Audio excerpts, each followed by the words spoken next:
Sagittarius, welcome to the Winds of Jupiter weekly tarot reading. Now I'll be doing a 3-card reading first, and then I'll be doing a combination card and astrology dice reading second. The astrology dice represent the zodiac signs, the planets are lunar nodes, and the houses.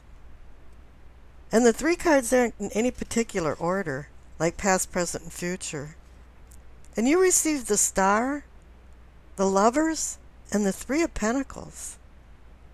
Now I thought that really strange because Aquarius received Temperance, the Lovers, and the Ace of Swords.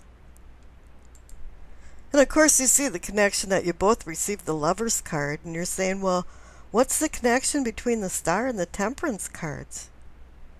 Well, the Temperance is ruled by Sagittarius, and the Star card is ruled by Aquarius. So they've been reversed. And it appears to me that for a few, maybe a handful of people that are listening to this, there is some kind of Sagittarius-Aquarius connection going on here. And with the Lovers card involved in this, it could be even Gemini. But the similarities don't stop there, because the zodiac die that I rolled, both of your signs received your own sign. So there is something weird going on between Sagittarius and Aquarius. Now for Aquarius, I think there was more of a emotional connection rather than more of a love or love affair connection. But here I'm feeling more that it is more about a love connection for you. And if you've been watching my readings, you'll remember that the Lovers card, as well as the 2 of Cups, which is the minor arcana version of the Lovers card, is about decisions. And hopefully making good decisions, because if not, there's going to be some type of consequences that are going to happen. And you're going to have to be punished or paid, or you'll have to pay, let's say, for your behavior. And this all boils down to emotional control between desires and deeds. And I also say vice and virtue.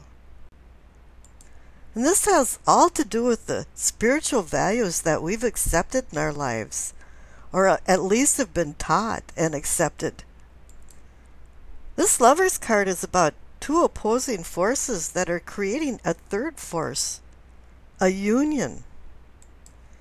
And for some, this could be also about agape, brotherly love for friends and family. And the secondary effect of this card is about finding balance and harmony with other people. In the first half of the zodiac, from Aries to Virgo, it's about self-development. And then when you get to the 7th house, it's about partnership and extending yourself into the outer world. And maybe this has something to do with the truth about yourself and your connection to others,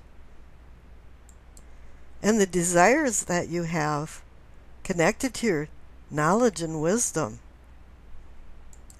versus your emotional control. Now the Star card is over there, and this is a cosmic karma card. And maybe there is a little bit of a destiny going on here. Now the fixed stars in the sky tell you where your position on Earth is. And this gives you an idea of your life path and where you want to go in your life. This card is about hope and healing. And the woman in the card is facing to the left, looking to the past. So maybe something happened in the past regarding this union or emotional connection that you have. And you're wanting a promise for the future, but you can't live in the past and expect to be present in the future. This is where fear is instilled. We can only empower ourselves to do things in the present. And the past and the future bring fear. Fear from what had happened in our experiences in the past, to fear in the future of the unknown. This is a card where if there was any confusion, all of a sudden, like a fog is lifting, and there's a cosmic understanding going on. And there is a light at the end of the tunnel now. And there's more faith and trust. And maybe even the idea of love thyself, because you have to do that before you can love anybody else. The Star card is like a lighthouse beacon guiding you to safe moorings. Something good is now happening in your life. And for some reason today I'm thinking of the word aeolus, and that means winds. And mythologically, or at least in Homer's Odyssey book, it was a floating island. But even if the island's floating, the stars up above tell you where you're at. And Aeolus and his family lived on this island. And he was the keeper of the winds. And the winds were in favor. And that's why I named this channel The Winds of Jupiter, because there was winds that are favorable. And Jupiter is the planet of luck and expansion. And I think somewhere in the middle of this Lover's card and the Star card, it's saying there was some kind of destiny, but some kind of good fortune, favorable fortune of the winds that are blowing in your direction.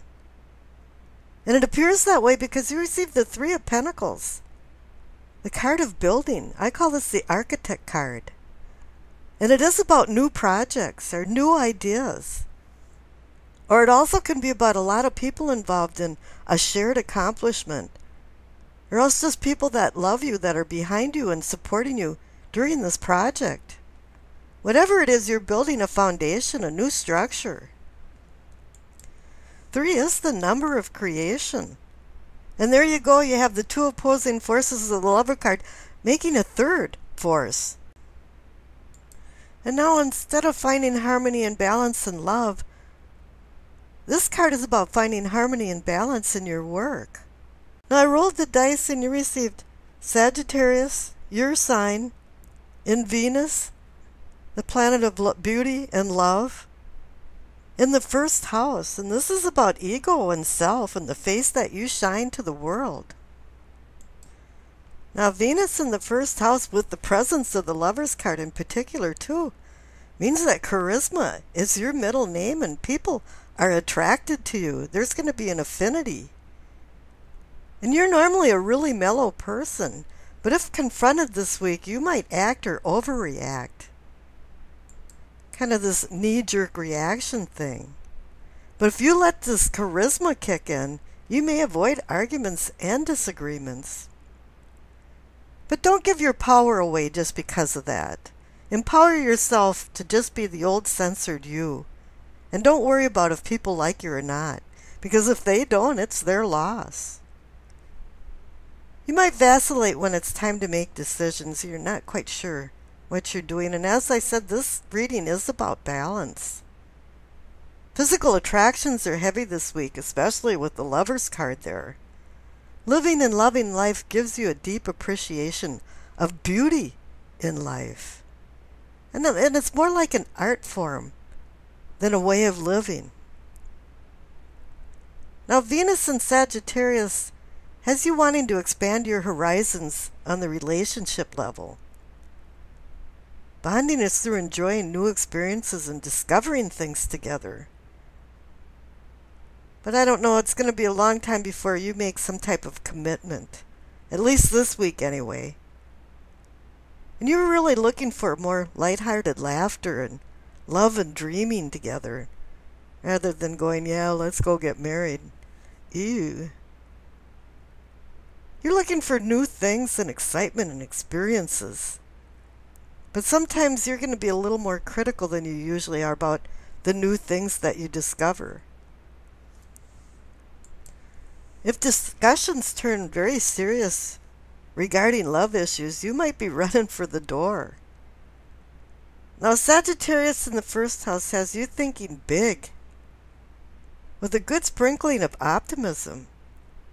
But then again, you might think selfishly about it and say, well, where do I benefit in all of this? Where is this me aspect in it? You'll be energetic and ready to go anywhere at the drop of a hat, because there's a lot of energy rolling around this week. And the world is your oyster. And as Shakespeare said, which I with sword will open, meaning the oyster in the world. Anyway, there's a lot of opportunities that are going to arise, and the world will be your oyster. But you know, some experiences or things are best left undone or unsaid. So really, in any event, you really have to choose your adventures and experiences wisely. You're endlessly seeking knowledge of the exciting and new. Difficulties aren't a problem for you, and things just seem to work themselves out without much effort. This week the cup is half full rather than half empty, so take advantage of this opportune time to enjoy your life with love, laughter, and adventure. And I wish you acceptance, peace, and happiness.